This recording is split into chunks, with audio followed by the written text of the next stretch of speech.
नमस्कार. आज आहे भोगीचा दिवस आणि जो खाई भोगी तो राही सदा निरोगी असं बोलतात आणि ते खरंच आहे. कारण ह्या सर्व भाज्या पौष्टिक असतात.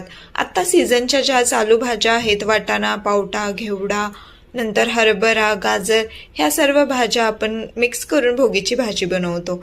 मग मी कालच बाजारातून भाज्या घेऊन आले होते आणि रात्रीच सर्व साफही करून ठेवल्या, कारण आज सकाळी मला लवकर भाजी बनवायची होती. आज यांना 7 वाजता ऑफिसला जायचं होतं. मग मी सकाळी लवकर उठले, अंघोळ केली आणि घेतली भाजी करायला. भाजी करायच्या आधी मी टोमॅटो, कांदा बारीक चिरून घेतला, लसूण मोठा मोठा चेचून घेतला आणि ते सर्व फोडणी टाकली, जिरं वगैरे टाकून फोडणी टाकली. आणि नंतर आमचा घरगुती मसाला, सातारा पद्धतीचा, त्याला चटणी बोलतात, तो घातला. तो घातल्यानंतर कुठलाही इतर मसाला घालायची गरजच नसते, त्यात सर्व मसाले असतात. मग मी ते सर्व घालून भाजी हलवून घेतली आणि झाकण ठेवून 5 मिनिट वाफलत ठेवली. वाफलून झाल्यानंतर थोडंसं वरून अर्धा ग्लास पाणी ॲड केलं आणि भाजी छान शिजून दिली.